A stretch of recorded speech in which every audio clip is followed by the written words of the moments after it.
Hi, this is Farouk. Welcome to the Sensibility Podcast.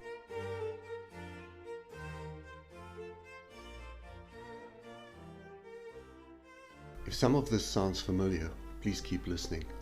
Today we're talking about being busy, and I hope this episode helps you free up some of your valuable time so you can do more of what makes you happy. Busy will call you later. Busy. Sorry for the delay. I had a busy day. I'm sorry I've been terrible with communication this week. I'm busy. Busy is a term used to loosely describe any activity other than things we do for leisure.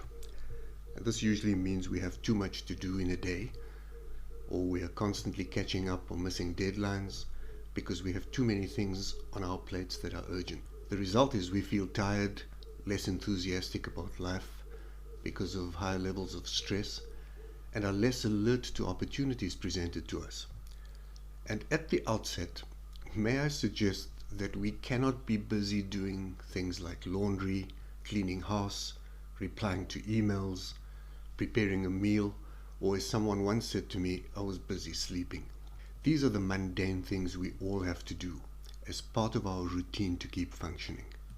So if we all have the same amount of time, why are some of us more productive than others?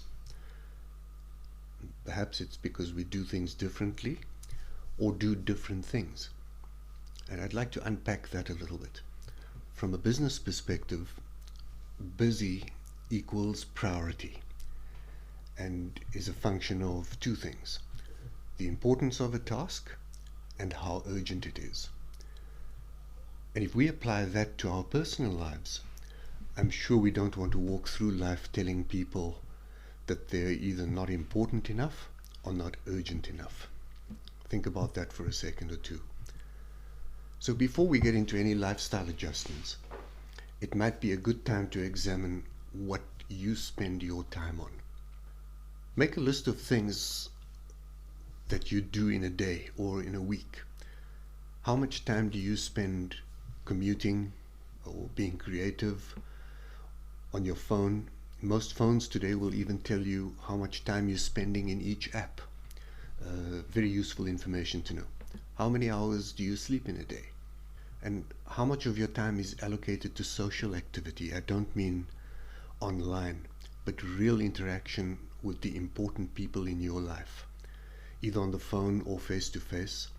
And then most importantly, how much time do you spend with yourself? Do it now and resume listening when you're done.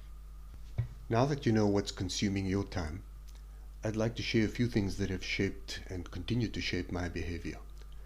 I'm generally very organized and love new technology. To me, the voice note app is not an icon on a screen. I use it to make notes when it's inconvenient to write something down, or record a meeting if I don't feel like taking notes.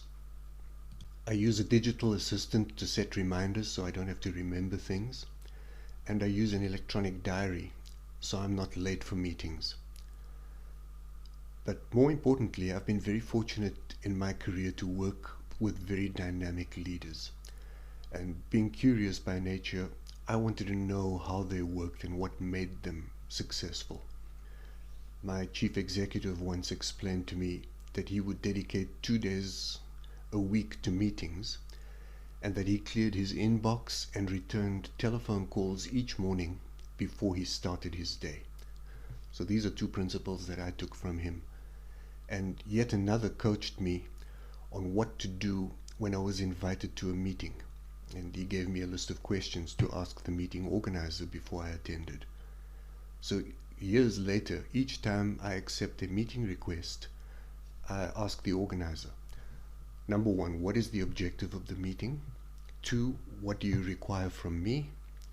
3, are there any political or sensitive issues I need to be aware of? And 4, who else will be attending?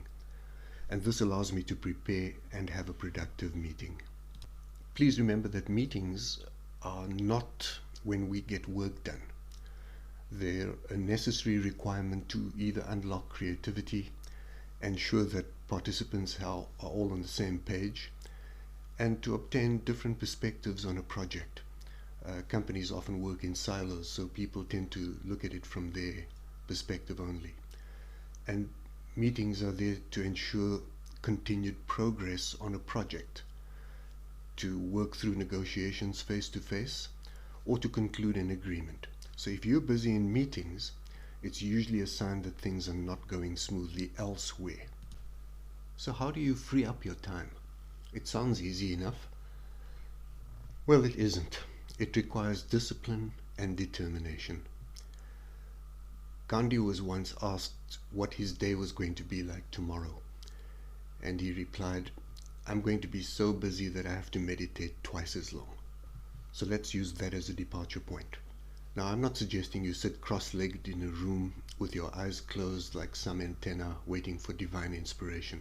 Just this. Allocate a few minutes of your day to visualizing it. Walk through the day in your mind, right up until the end of the day, and ask yourself what you want to achieve or resolve, what deadlines you have. Do you foresee any delays or problems? Are you meeting any difficult personalities? And do this while you have a cup of coffee or look out your window into the garden before you begin your day. This is time for yourself to actually plan it. Then set a few times during the day, once or twice, to check on your progress. And end this process just before you retire for the night.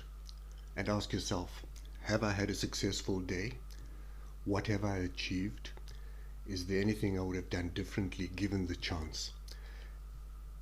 And that will already start to set the scene for where you start tomorrow off. And if you take away just this habit, you'll move into a percentage of our population who are self-aware and on the path to self-development.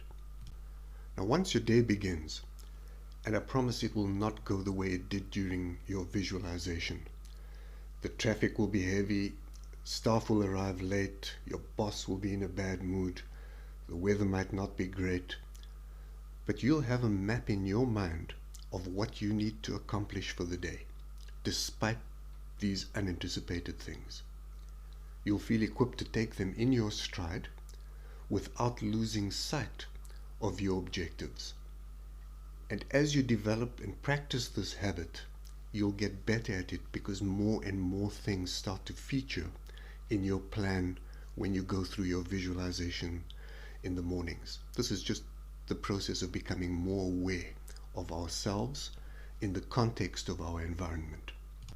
I could go into great detail about planning and managing your time to be more productive, but this, I think, is a great point of departure for you to see the beginning of the process of discovery where you take back chunks of your time. And with this practice, and in no time at all, you'll find yourself feeling more energetic and enthusiastic, more productive and alert, and able to identify tasks that consume your time, people that drain your time, and even activities like worrying that waste your time. I hope you're able to take away some of this and apply it. We can all do with more time on our hands to do the things that make us happy. I got some encouraging feedback from the last episode. Hey Faruk, it was great to hear you. And your last podcast, I think it was a savior for many ladies. Thank you so much. Thanks for listening, and until next time, take care of yourself, and if you can, someone else too.